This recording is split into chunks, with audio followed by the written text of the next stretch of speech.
Good morning, cadets. We have started discussing about the physical world, right?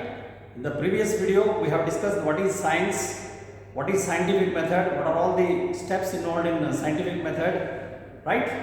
And we discussed about what is physics in detail. Now we are discussing what is the scope and excitement in physics, right? The ideas of the physics, the ideas of scope of physics are studied in various sub disciplines.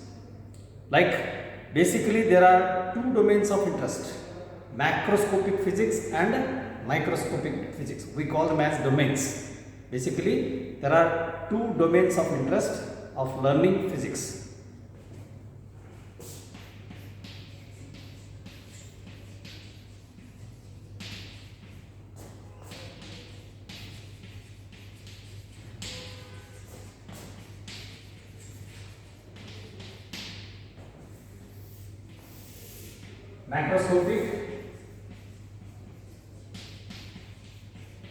Macroscopic domain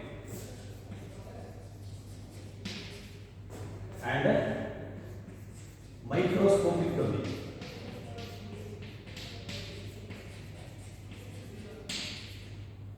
In the macroscopic domain, mainly we are learning the classical mechanics, classical physics. We call it as classical physics, which mainly deals with macroscopic things. We have learned mechanics, laws of motion, right? We have learned gravitation, and later on we have learned thermodynamics. Okay, then we learned about the wave motion, simple harmonic motion and wave motion, oscillatory motion and wave motion. So these are all macroscopic domains, right? So what do we learn in macroscopic domain is classical physics. We call it as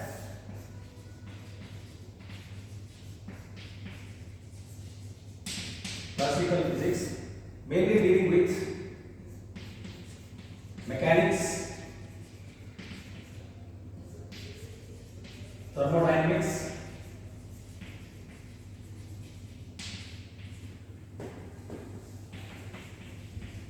electrodynamics,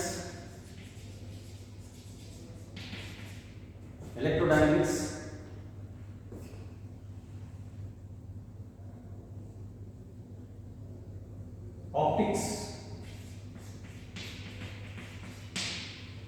These are all studied under mechanics. Okay, laws of motion, and we have studied in great details study of motion. In thermodynamics, we have studied the macroscopic concepts.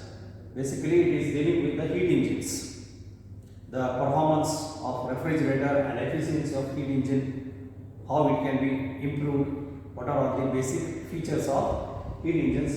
It is all dealing with the macroscopic domain, that is with the help of thermodynamics.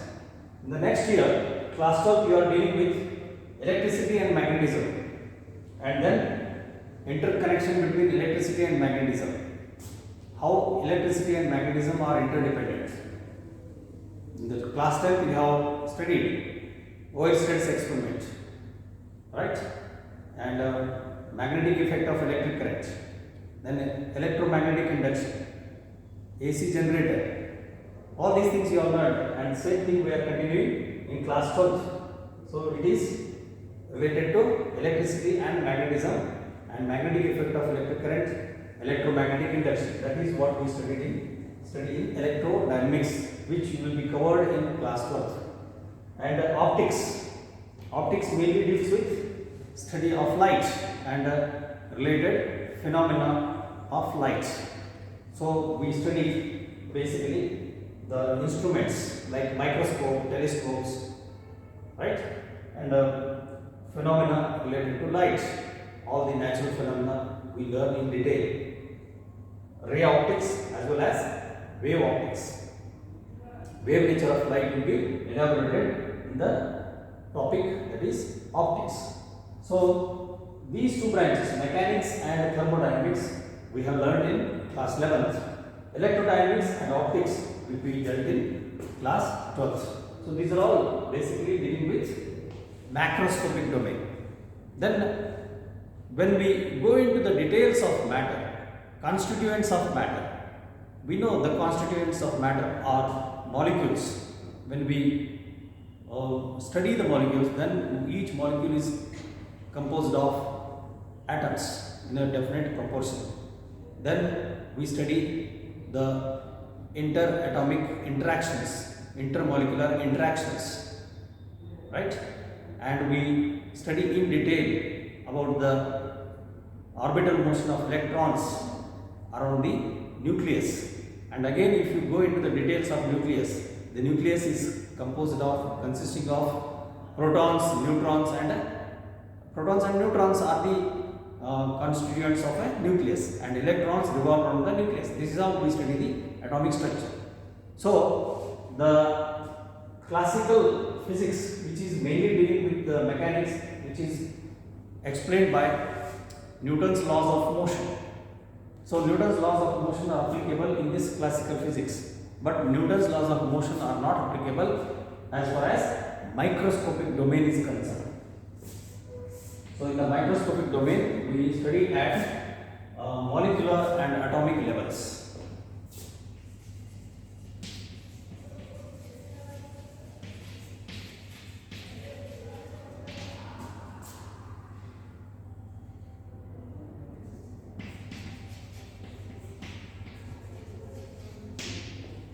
Molecular and atomic structures in detail.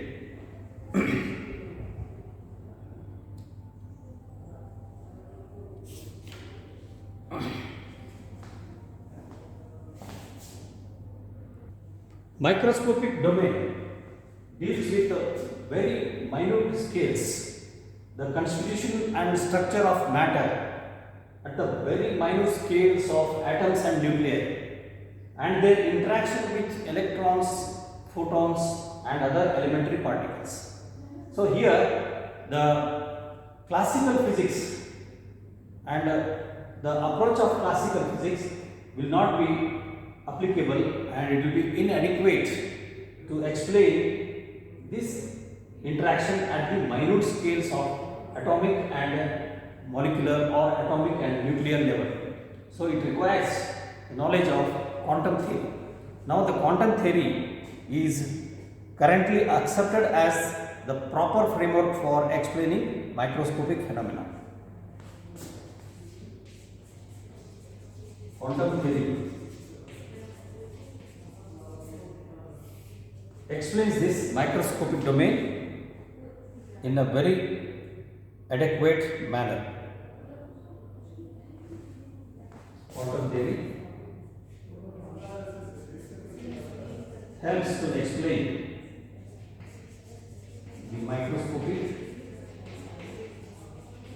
domain, and this part of physics we call it as modern physics. Once we learn mechanics, thermodynamics, waves, electrodynamics, and optics, then we learn the atoms and molecules, atoms and nuclei, atomic physics and nuclear physics in detail, and then related phenomena and their interaction with the photons and all, photoelectric effect in detail. So which will be explained by quantum theory adequately. So quantum theory explains the microscopic domain clearly, whereas classical physics is inadequate to explain the microscopic domain. Therefore, overall we can say the edifice of physics is beautiful and imposing, and you will appreciate it more as you study more and more concepts and pursue the subject physics, right? Now we shall discuss about the scope of physics in greater details. The scope of physics is truly vast. There are tremendous range of the physical quantities which we are going to learn in physics. So physical quantities like length, mass, time, energy, and so on. For example, range of length.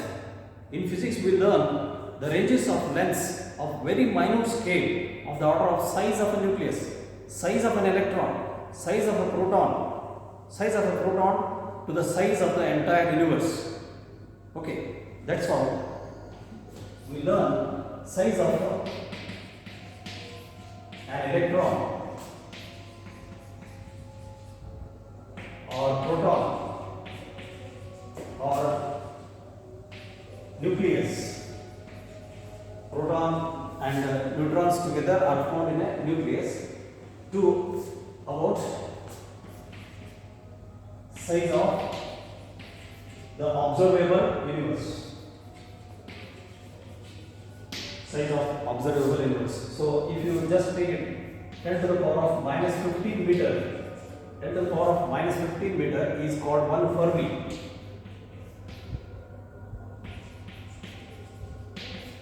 10 to the power of minus 15 meter is the size of a nucleus or size of a proton. To about size of a observable universe is taken to be about 10 to the power of 26 meter. Such a vast range we are going to learn in physics, range of length. In the same way, range of time. Range of time is also from very minute scale to very largest scale. So we can just write the range here. Range of time taken by the light to cross the diameter of a nucleus can be calculated. So it is taken to be range of the order of 10 to the power of minus 22 seconds. Range of times or of the order of 10 to the power of minus 22 seconds to 10 to the power of about 18 seconds. 10 to the power of 18 seconds. So such a slightest of time ranges are also being studied and calculated in the scope of physics. So it can be time taken by the light to cover a nuclear diameter, to cover a range of nuclear diameter. Now this is the time taken by the light to cover the entire size of the universe. So that's how these are the ranges of time from 10 to the power of minus 22 seconds to 10 to the power of 18 seconds. In the same way, range of mass. The masses are ranging from a mass of an electron. Mass of electron is about 9.1 into 10 to the power of minus 31 kg. So we can take it as 10 to the power of minus 30 kg. Of an order of 10 to the power of minus 30 kg, size of an electron. 9.1 into 10 to the power of minus 31 kilogram. That is the mass of an electron. To the mass of observable universe, that is estimated 10 to the power of 55 kg. 10 to the power of 55 kg. So, from the size of the electron, from the length of the electron to the size of universe, we can obtain the range of time taken by the light to cross nuclear size of the order of 1 Fermi will be 10 to the power of minus 22 seconds. So if you divide this size by speed of light, you will get this range. Similarly, if you divide this by speed of light, you will get this time taken by the light to cover the entire observable universe. That is how we got it. Now, range of masses are this, you can say, mass of an electron.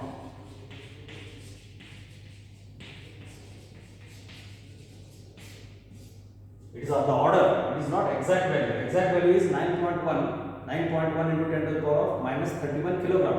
So if you take 9.1 nearly as 10 into 10 to the power of minus 31 becomes 10 raised to minus 30 kg. So size of an electron to the mass of an electron to the mass of the entire observable universe. It is being estimated. These are the tremendous kinds of ranges that we learn in physics. So from terrestrial, microscopic to macroscopic to what you call observable universe, to that range, terrestrial to universal ranges, terrestrial to celestial ranges, we are going to study entirely in physics. So on the terrestrial scales, we will be learning the intermediate values of mass, length and time. Length, mass and time. These are the ranges, tremendous ranges that we are learning in the scope of physics. From this scope and excitement of learning physics, we are now going to learn in detail about physics, then technology and society. Physics, technology and society. How the inventions in physics are helpful in the growth of technology, and how the changes in technology lead to changes in the laws of physics, in the theories and all, we are going to learn. Many of these things you may be already knowing, and how these things, the things taking field in the taking place in the research and development field of physics, the pure science physics, leads to development of technology, and how this growth and development in technology leads to change of lifestyle of the society. All these things, many of these already we are knowing and already we are involved in them. Now we will learn a little bit with some examples. The interconnection between physics, technology and society is seen through many of the examples. The industrial revolution that took place in the 16th century, 17th century is mainly because of the invention of steam engine. So the discipline of thermodynamics arose from the need to understand and improve the working of heat engines. The heat engines, once they were designed, then industrial revolution itself took place in the European countries, right? So that's how the field of thermodynamics developed. The main need of learning thermodynamics is how to improve the efficiency of steam engine and how to improve the performance of refrigerator, right? Then next, the wireless communication had led to the basic laws of physics in electricity and magnetism. Electromagnetic theory was developed from the wireless communication. So in this way, the inventions in physics led to the technology, and the technologies which are developed are in turn leading to improvement and research in the field of the pure sciences like physics, right? Next, one more important thing to cover over here is in 1933 the great physicist Rutherford dismissed the fact that atom can be divisible. He dismissed that atom cannot be divisible and one cannot tap the energy from nucleus. But in 1938 itself, immediately within 4-5 years, two scientists, Hahn and Meitner, could realize the nuclear fission, neutron-induced nuclear fission of uranium. When slow-moving neutron bombards with a uranium nucleus, a nuclear energy is released. Tremendous amount of nuclear energy is released, and which can be controlled. Once it is controlled nuclear energy in the nuclear reactors, it can be utilized for producing power, electric power. So harnessing of nuclear energy was possible from the tapping up of energy from nucleus. That's how the further development in the nuclear reactors and next nuclear weapons and all took place later from 1938 onwards. So in this way, there are things which are taking place in the field of science and research which will be immediately applicable in the form of technology to the society, and that leads to change of lifestyle of the entire society. The another very important example which is related to technology is invention of the silicon chip, silicon IC, we call it as integrated chip. One small chip will be having many number of impregnated circuits.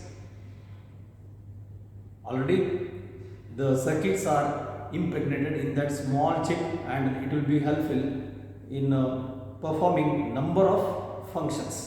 So this silicon chip has revolutionized the field of computers and technology. Computer field and technology was revolutionized because of the inventions in the field of semiconductor physics.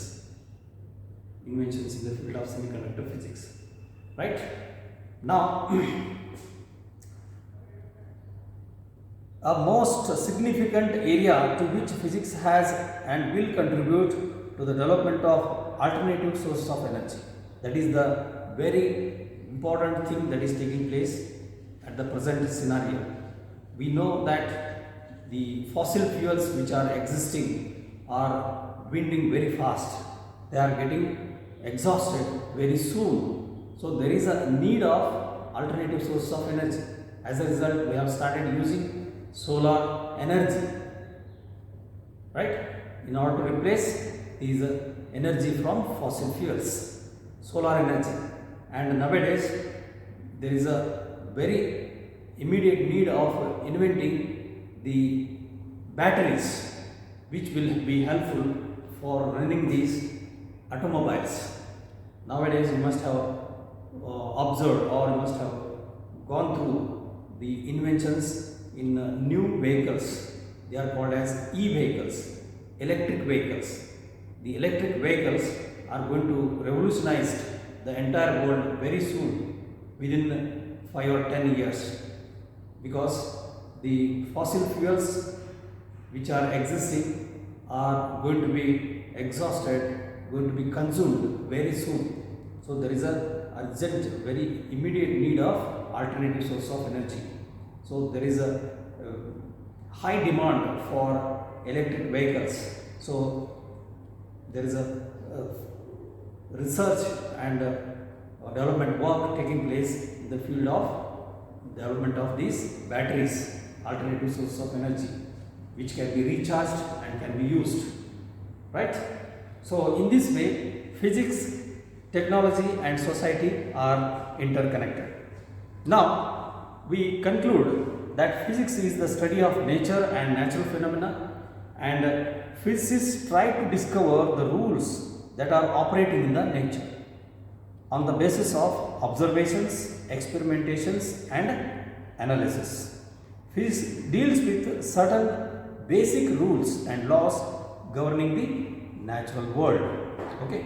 In the next videos we will learn about what are the main forces in the nature, fundamental forces in the nature, and then we will conclude what are the nature of these laws of nature. What are the nature of laws of nature? You know, in physics we are learning about the laws governing the nature and what are the nature of these laws.